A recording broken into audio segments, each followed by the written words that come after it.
It's actually a special honour to address this organisation because I am not Jewish, but I have a very distinguished grandfather who was an American Jew who came to Britain before the First World War. He actually died 40 years ago today. His name was Professor Arthur Lehman Goodhart, and he became a professor of jurisprudence first at Cambridge, then at Oxford, and made a great contribution to Anglo-Jewish legal thought.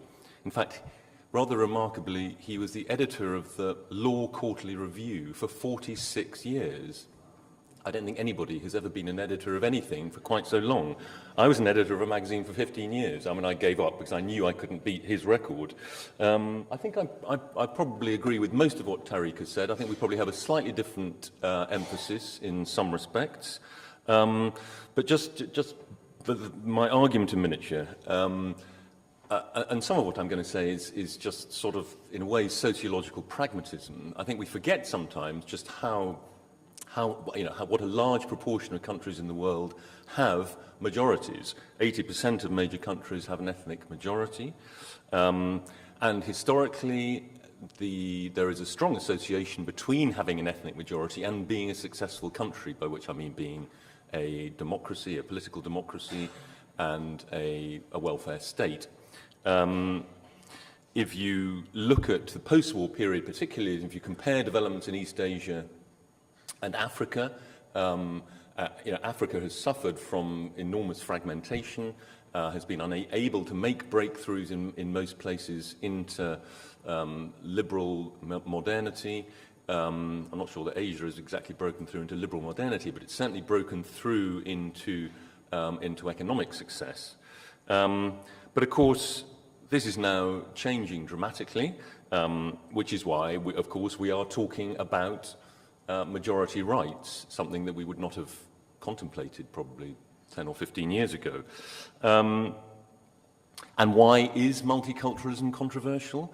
I would say today it's not in the slightest bit controversial because it promotes minority rights. Minority rights are universally accepted in liberal democracies. It's controversial today, I think, because of the points that Liav in particular was making. It is asymmetrical, or it is thought of as being asymmetrical. Multiculturalism is seen as overwhelmingly about minorities' attachment to their cultures, to their ways of life, to their identities. And it left a big hole for majorities. And this kind of made sense when we were talking about majorities of 95, 90% of the population. It just didn't seem particularly relevant. Well, of course, now it is a great deal more relevant. So, do majorities need rights?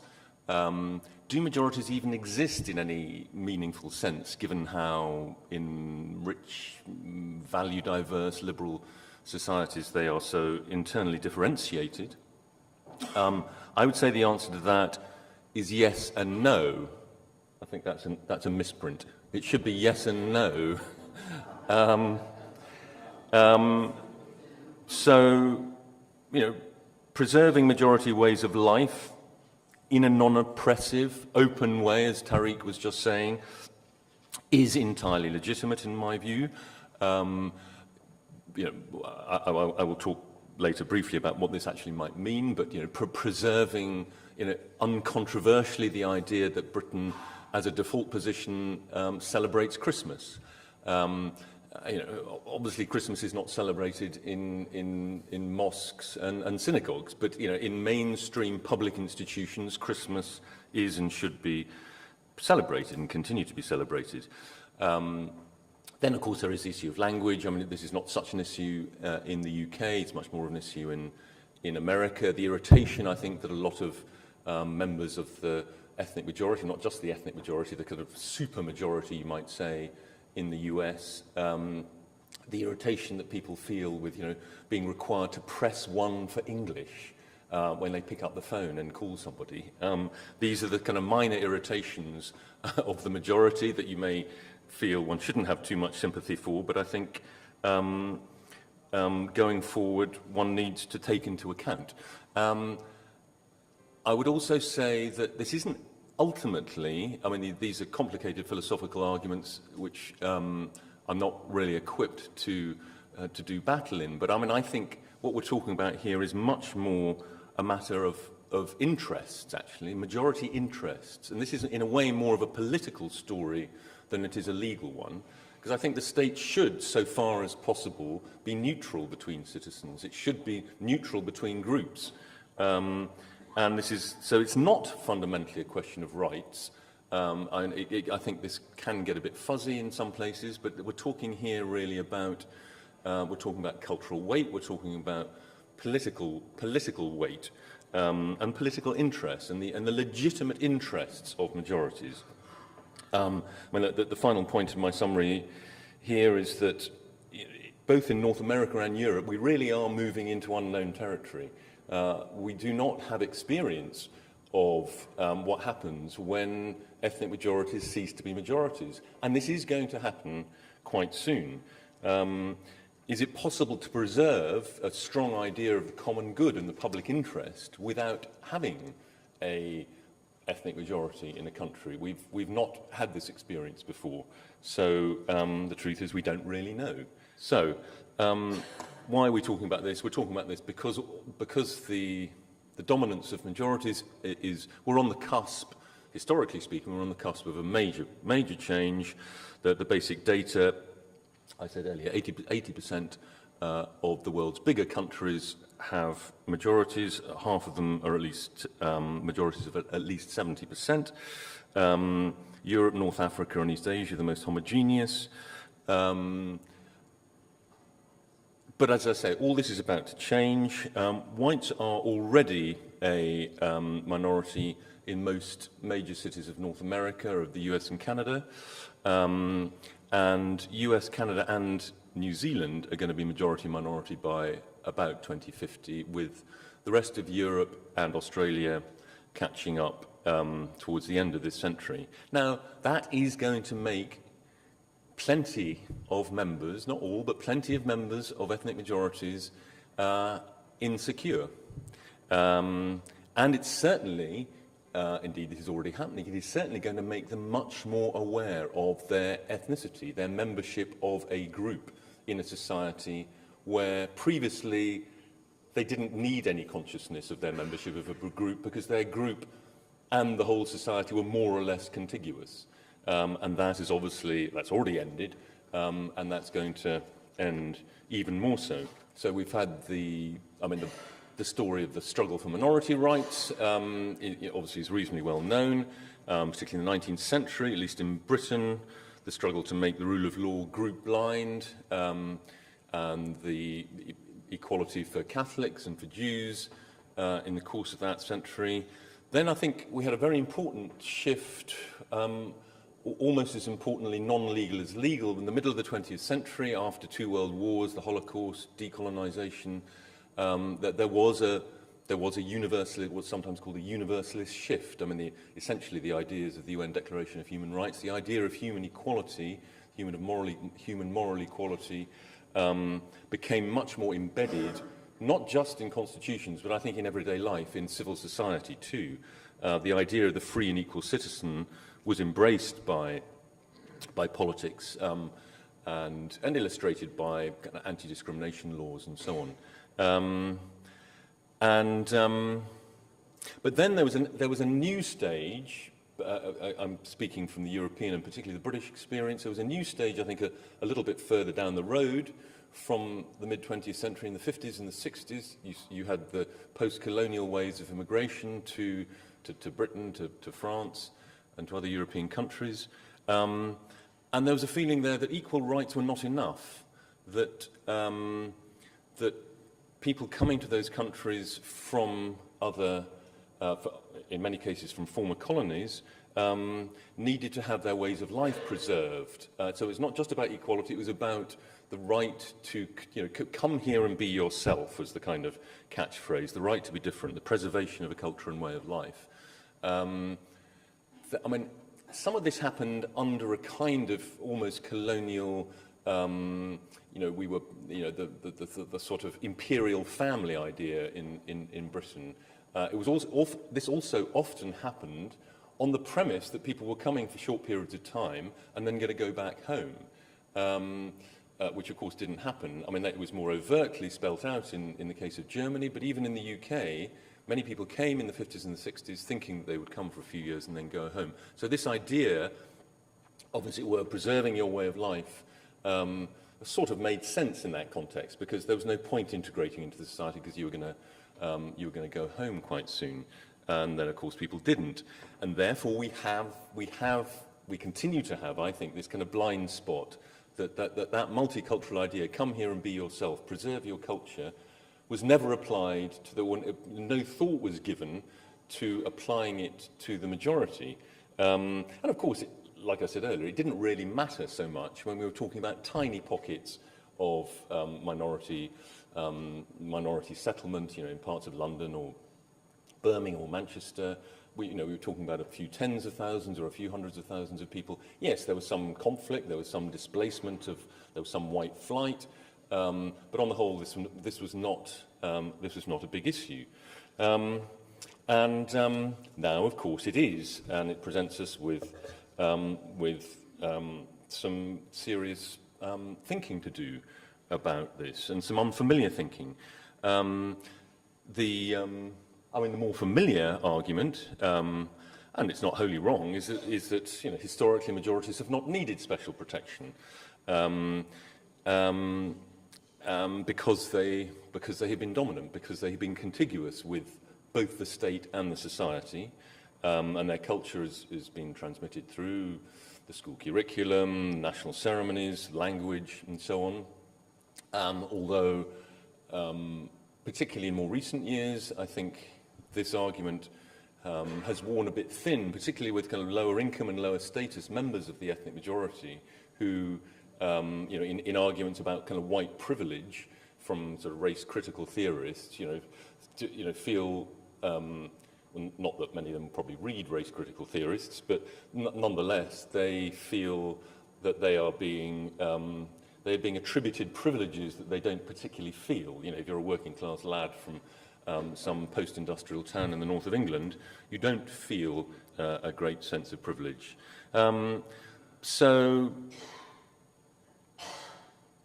also this issue of, is there such a thing as a majority? All sorts, I hear, lots of leftists will sort of say when talking about integration, well, what is there to integrate into? Britain's such a complex, liberal, we have all these different tribes, and we're so individualistic now. And all of these things are true. We are very liberal. We're pretty value diverse. We have enormous gulfs across our gulfs in lifestyle and indeed in interests in many ways across the ethnic majority. But ethnic majorities we may not have a language to talk about them. They may not exist in a sort of coherent way, but they certainly exist. They exist often without very much elite articulation. Elites are often hostile or often have very weak group and national attachments, ethnic and national attachments themselves. But you just have to ask people. There's a huge amount of survey evidence that shows that people do indeed think that they belong to their nation, that the language of ethnicity has got sort of sucked into the racism taboo, so people would not use the language of ethnicity, but they certainly, and they generally support lowish immigration. They often feel, there's an extraordinary question that is asked, well, it's not an extraordinary question, sorry, but the proportion of people that respond positively to this question, let me just read it briefly. Britain has changed in recent times beyond recognition. It sometimes feels like a foreign country, and this makes me feel uncomfortable. Now, obviously, that's a very leading question that kind of, that pollsters, ought to disapprove of. Nonetheless, something like 63% of British people respond positively to that question, which I think is an astonishing fact in a country as kind of rich and successful and liberal as the United Kingdom. That sort of sense of belonging to a group that is in some way being displaced. But this is I think it's so important to remember, this is a defensive, not an assertive kind of impulse. This is wanting to preserve something. This is not the 1930s, quite the opposite. And indeed, strong group attachments do not, we draw our historical parallels up for obvious reasons from the first part of the 20th century, but strong group attachments do not necessarily imply hostility to the other. There's been a huge amount of work on this. Indeed, I talk in my book that I wrote partly about Brexit and things called The Road to Somewhere that I wrote last year. I talk about decent populism, the fact that even the vast majority of people who voted for Brexit basically accept most of what one might call the great liberalisation of the last 40 years on race, on gender, on sexuality and so on. They have absorbed the broad liberal norms of modern society. As I say, I think one should try and preserve, it's difficult to sometimes, one should try and preserve this idea that states don't belong to majorities.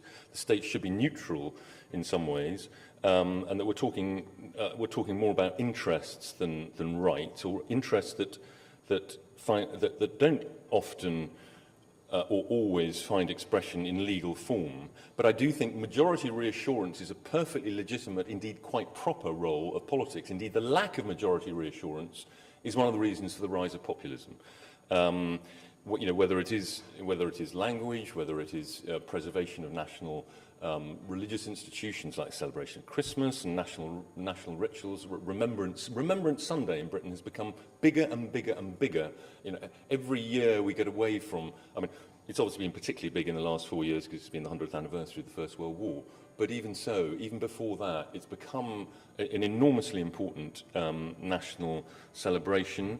And I think that it's a good thing that it is in many ways. I think the unoppressive maintenance of a dominant culture, of a porous, of an open, as Tariq was saying, an open dominant culture is a healthy thing, and it's often looked to by minorities, by immigrants want something to at least partially integrate into, to feel that they belong. If there isn't a dominant culture, you can't belong to it. So, a porous dominant culture that you can belong to, that obviously also preserves your rights as a minority. Now, more controversially, I think this should also include the right to sort of preserve your group through restrictions on immigration. So, if the dominant, the majority white British population is sinking, it's now about 80%, it'll be 70% and then 65% in the next few decades. So actually having an immigration policy that preserves that group so far as possible, or at least slows down its decline, seems to me entirely legitimate. Even more controversially is the question of cultural compatibility. Should you have an immigration policy that discriminates, in effect, between people who are easy and harder to integrate, and discriminates, obviously, in favour of those who are easier to integrate? I think you should. The really tricky and interesting question, I think, is what underlies a lot of these questions, I think, is the right to stability, the right to a stable life. It's not something that particularly concerns you when you're in your mid-20s, but when you're a young child, when you're bringing up a family, when you're an old person, neighbourhood stability is an enormously important thing.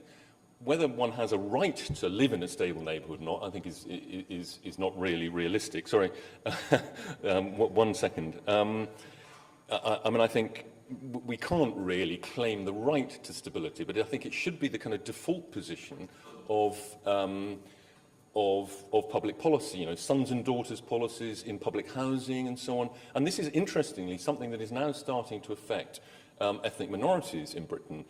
People from Caribbean backgrounds who live in Brixton, famously black part of South London, are now in uproar because Brixton is being invaded by trendy white hipsters. And so they are wanting to preserve their Caribbean way of life in Brixton, just as white working class people in Barking want to preserve their way of life. Anyway, very, very, very final question. Why does this matter? Well, I've already really touched on why it matters.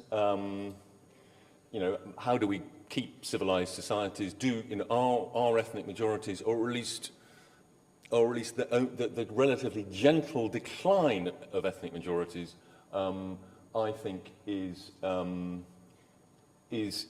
legitimate and quite a necessary goal of politics. And I think, the alternative is parallel lives, much more fragmented societies, much lower trust, much weaker notion of the common good.